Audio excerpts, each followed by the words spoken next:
Welcome again students.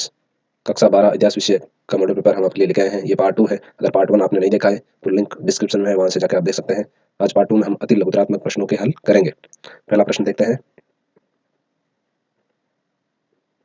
जातक कथाएं किस भाषा में लिखी गई थी? तो जातक कथाएं जो है वो बौद्ध धर्म से संबंधित है और पाली भाषा में लिखी गई है। पितृवंशिकता व्यवस्था की कोई एक विशेषता बताइए। इसकी एक विशेषता है पुरुष प्रधान समाज, जिसमें निर्णय लेने का अधिकार सिर्फ पुरुषों के पास होता है। बुद्ध की उपमाता का नाम बताइए जो संघ में जाने वाली पहली भिक्षुणी बनी। ये थी बुद्ध की उपमाता, जिनका नाम था महा प्रजापति गौतमी। महा प्रजापति गौतमी, इन्होंने ही भगवान बुद्ध का पालन पोषण किया था तथा यही उनकी पहली भिक्षुणी बनी। नेक्स्ट है, जिम्मी किसे कहते हैं? जिम्मी मुगल साम्राज्य में गैर इस्लामी नागरिकों को कहते थे। गैर इस्लामी नागरिक। इनसे इनकी सुरक्षा के बदले जजिया कर और अन्य कर लिए जाते थे। और जिम्मे का अर्थ यही होता है संरक्षित व्यक्ति, यानी प्रोटेक्टेड पर्सन। 6वीं शताब्दी में सोने के सिक्के मिलने कम क्यों हो गए? स्पष्ट कीजिए। इस कम के ये कारण है कि इस समय गुप्त साम्राज्य का पतन हो गया था।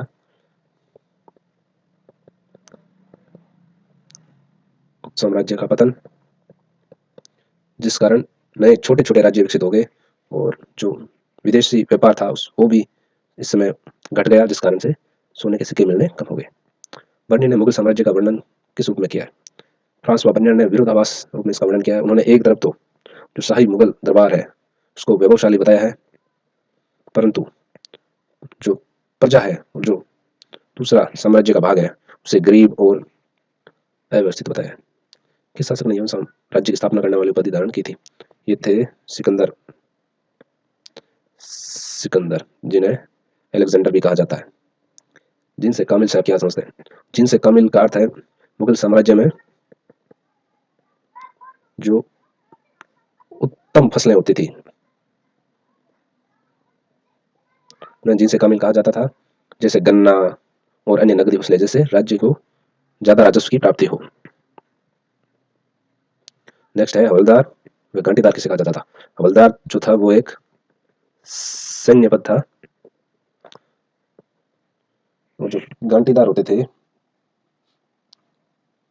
वो एक तरह के मध्यवर्ती भूमिधारक हुआ करते थे।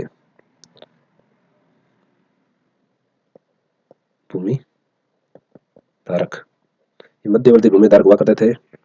जो जमींदार और किसानों के बीच की कड़ी हुआ करते थे, वे जमींदारों को टैक्स चुकाते थे और बदले में किसानों से राजस्व वसूलते थे, और वे एक शक्तिशाली वर्ग के रूप में उभरे थे। कांटेदार मुख्य रूप से बंगाल और पूर्वी भारत के ग्रामीण इलाकों में पाए जाते थे। इन मेमोरियम नामक चित्र किस चित्रकार द्वारा बनाया गया था? ये जोसेफ पैटन द्वारा बनाया गया था। जोसेफ पैटन, ये 1857 की क्रांति के दौरान ब्रिटिश महिलाओं व बच्चों की दुर्दशा को वर्णित करता है। प्रथम ग्वालमेज सम्मेलन निरर्थक साबित क्यों हुआ? इसका अर्थ है कि इसमें कांग्रेस ने भाग नहीं लिया था और उस वक्त देश में सविनय अवज्ञा आंदोलन चल रहा था। क्योंकि इसमें महात्मा गांधी और कांग्रेस ने भाग नहीं लिया, इसलिए ये निष्फल साबित हुआ। संविधान सभा ने कितने वर्ष तक सरकारी कार्य जारी रखने का निर्णय लिया था? संविधान सभा ने 15 वर्षों तक, यानी 26 जनवरी 1950 से 26 जनवरी 1965 तक अंग्रेजी को राजकीय भाषा में शामिल इस्तेमाल जारी रखने का निर्णय लिया था, और साथ ही साथ हिंदी को भी इसमें जारी रखने का निर्णय लिया था। लेकिन बाद में 1963 में संविधान संशोधन करके इसे आगे भी जारी रखा गया। तो ये था कक्षा 12 विषय इतिहास का मॉडल पेपर पार्ट 2। अगर आपको अच्छा लगा तो लाइक करें और सब्सक्राइब करना न भूलें। धन्यवाद।